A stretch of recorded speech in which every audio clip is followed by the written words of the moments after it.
guys, we are the Jedi in Exile here with my good friend It's Tats. We talk all things Star Wars, and tonight's episode is a follow on from one we did a couple of weeks ago. We're going to be talking about the video game and doing a review of Star Wars The Force Unleashed 2. Uh, I myself have got some pretty strong feelings about this game, Matthew. So I'm going to get stuck straight in instead of passing the baton to you. This game for me, it was disappointing. And I think, to be fair to the game, it was disappointing because it was everything that the first game wasn't, in the sense of the first game had a really strong storyline that at the time was canon and explained that period of time that we knew probably the least about between episodes 3 and episodes 4. Um, so the storyline was really great. Um, I think that obviously, you get introduced to the new characters, who again, really strong characters. You kind of got to know them because there was quite a lot of levels over the game. Force Unleashed 2 didn't really have much gameplay in it. The gameplay was improved though, um, but I kind of feel that, there was 2 years between number one and number two. Of course it's going to be better. You've got 2 years better worth of technology.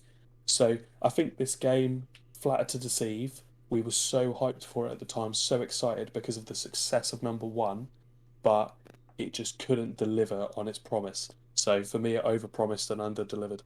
Yeah, so I would agree with you. I feel like this one for me felt very much like they saw all the hype the first one got, and they kind of this one felt like it. They were trying to deliver a movie packaged up as a video game, Felt a bit which forced. yeah, and do you know what? Yeah. Like a movie packaged up as a video game sounds like a really good concept, and by that I mean like I think people are thinking, oh, there's going to be really good narrative, and it's going to feel like a like being involved in a movie, but actually being in it I and think playing. And I think that's not. Fallen Order did that really well. Yeah, it did. We will do a review of that on the channel.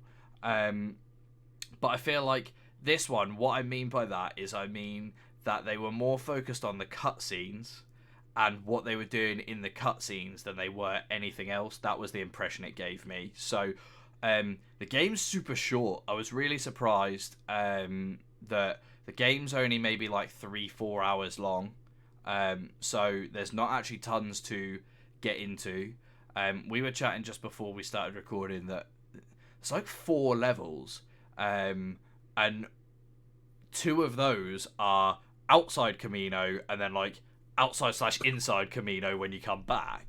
So that in itself's like a little bit kind of, it feels cheap, and you feel cheated as somebody that's playing the game, that there's all of this potential and all of these places that they could send you to explore, and actually they've just gone, we'll just take you back to where you started.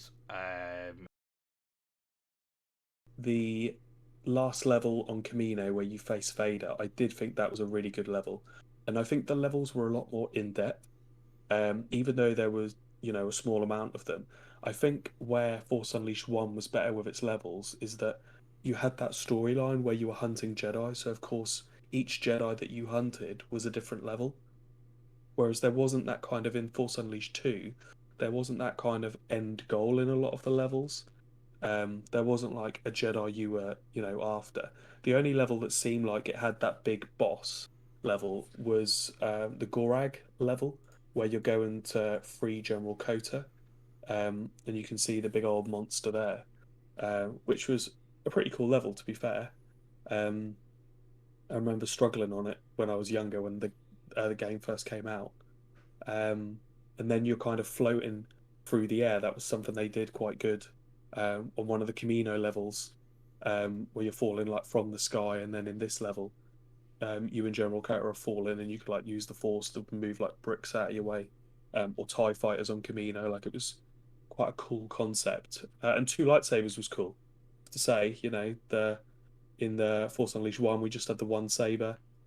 Force Unleashed 2, two sabers was pretty cool. I massively feel like, and maybe this is the cynic in me, but I massively feel like the whole two sabers thing was someone was just like, right, I've got this really good idea for the marketing campaign. What we're gonna do is like because the first one was a 1, and then we're going to have a 2, but we'll make it out of lightsabers. And somebody went, but he's only got 1 lightsaber. And they're like, nah. We'll just make the game work. We'll give him 2, and then it It's Force works. Unleashed 2, so he's what the hell would they have done on Force Twice, Unleashed 3? He'd twice, have one in like his mouth. exactly. Like a weird, like T-shaped one.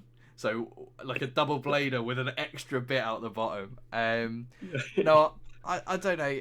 I feel like it really did fall flat for me, which was a shame because the first one was so good, and I feel like the first one gave fans what they really wanted, which was like we got to see familiar faces using proxy. Where like he faced Kenobi, he faced Maul, like, and that was really cool to kind of see that play out. And then in this one, it was very from point A to point B to point C to point D. It was like let's just tick the plot points, Go and through that's the motions. yeah, and that's all we really care about. As long as we're telling the story, people will love it. And it was just a bit strange, and I feel like for a game that really they focused on the cutscenes and stuff, it was a bit strange that they kind of left some of it open in regards to so there's 2 endings, right? There's like the first one that there's a light side and a dark side ending, and in the dark side ending, you get to the end of the game and you're basically gonna kill Vader, and then all of a sudden you get run through with a lightsaber, and Vader's like, "Oh, I lied when I said that we hadn't perfected the cloning process." And there is a clone of you that's just killed you. That's his like new apprentice. Yeah, I thought that storyline was pretty poor as to whether he was a clone or Yeah. whether he was the So original Starkiller, like all of the that. light side ending that was the canon ending, like never really made it super clear because he's getting told by Vader that he's a clone. Then Kota's like, "Ha, that's what Vader told you. He's lying. He's using it to manipulate you." But there was never any actual like Kota was saying one thing, Vader was saying something else, and I guess we're instinctively going to believe Kota because he's the good guy, and good guys never lie. But it was all left a little bit up in the air, and if they're making a game that's more story based and it's more about the cutscenes, then fine, but explain that a little bit more. But I feel like that really drove home that whole the gameplay was a mechanism to get you from cutscene to cutscene. That was how it felt. It didn't feel like one kind of thing where it transitions from cutscene because it's maybe like a little bit more action intense and it needs to play out in a set way, Yeah, I and feel then like in number one, the cutscenes just added to the storyline of the game, whereas in number two, like you're saying, I feel like the cutscenes were the main part of the game, and the levels then like contributed to the cutscene. yeah, it The was cutscene should how always just be a brief prologue and a brief epilogue of the level, whereas were kind of the main event. yeah, Um, it felt very much like when they were designing the game. And don't get me wrong, I'm not a games designer, so please don't shoot me. I'm not an expert. I understand that these guys work hard. I'm not saying that they were being lazy, but it felt very much like what they were doing was going right. We've generated this story, and it's like okay, this bit happens on the landing platform, and there's going to be a cutscene on the landing platform. Then there's going to be a cutscene in the arena, and it's like, how do we get there? Okay, let's just build some like a little bit in between that gets you from point A to point B, so that we can have cutscene A and cutscene B lead in from each other, and that's it. That seemed to be the only thought process, and that was a little bit disappointing for me, to be honest. yeah, I completely agree, mate. I think just overall, it flat to deceive. Um, there would have been a lot of build up to it, and it it, it just couldn't deliver. I mean, that's the bottom line. So we always give a score out of 10. I'm going to go in straight away, and for me, it's a 5. Um, because I don't feel like I can score it higher than a 5. The gameplay was a bit better, but just the storyline and everything about it, just it didn't have that. Um, and listen, not a lot of sequels can do this. Games, films, TV series. Like the first one was just such a novel idea, and gave us so much. And it kind of, as a storyline, if you want to talk about a movie, it seemed like a one-off because it had a very much a structure of beginning, middle, and a very definite end. He dies in my eyes. Like that's the canon. He sacrifices himself, and the The Rebel rebellion Alliance go spawn. and form themselves in Yeah, in his name. yeah. And that was like a nice ending. It's like the end. But obviously in Star Wars, we just love bringing people back from the dead. And I feel like they should have maybe just left it alone. And probably because of how Force Unleashed 2 went, they couldn't really do a Force Unleashed 3, which there were talks initially of them doing it, but that got canned pretty quickly. Do you know what? I really I'll come on to a score in a second. I'm going to say something that's probably controversial here. The light side dark side ending thing felt very cheap for me because nothing else you did in the game mattered. Like there was no on each planet you choose the outcome and that kind of has a knock-on effect. It was the game plays exactly the same and then at the end you make a choice one way or the other and you get a different cutscene. And it was the same for the first one and the same for this one. And to me, I just feel like if you're gonna commit to a story, commit to a story, and I think it's the same as you. The first one should have been that he died sacrificing himself, and the second one should have been about a different character or a different, maybe it should have been a prequel to the game, and we could have seen something from earlier on. I just feel like everything that the first one did, other than the technology updating, because it was 2 years after the first one, there Yeah, which was was always going to happen. there was no building on anything. We were introduced to so many characters in the first one. In this one, the main characters are Vader from the first one, Starkiller from the first one, Kota from the first one, Juno from the first one. That is it.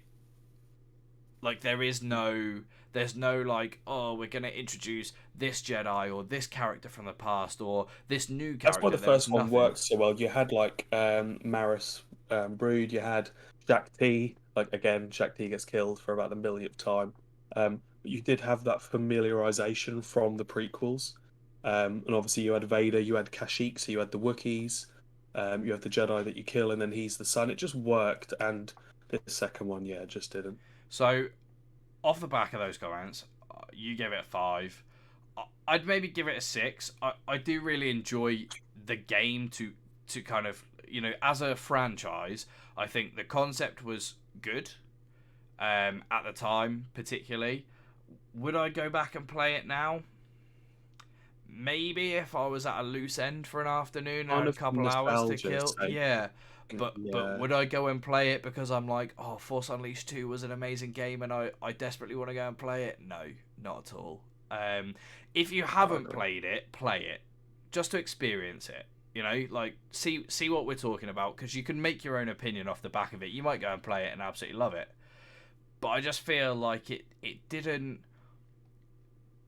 Like a sequel should build on the first one, and it didn't at all, other than utilizing a little bit of brand new technology to like update the AI. I can't even remember if we got updated force powers or not, to be honest.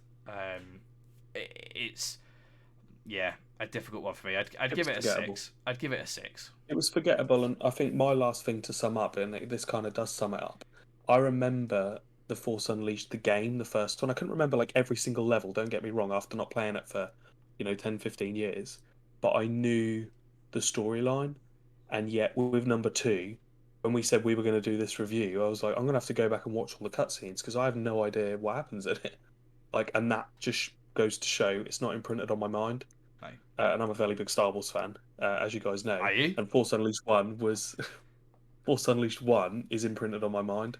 Force Unleashed Two is like forgettable. Yeah. So No, I completely agree, mate. I think that's a that's that. really good summary. If you're gonna go play them, play the first one. Don't bother with the second one. Forget it even exists. Let's just wipe it from Star Wars history. Joking. Go play it. It's all right. And that is our review, guys. That's a really good summary. Really good way to wrap it up. As always, thank you so much for your support and for getting to this point in the video. Please remember to like, subscribe, share the video, and we'll try and reach as many people as we can. We're really trying to build something good on the channel, something new, and you guys are massively helping with that. So thank you so much, And other than that, we will see you guys real soon in the next one. May the force be with you guys.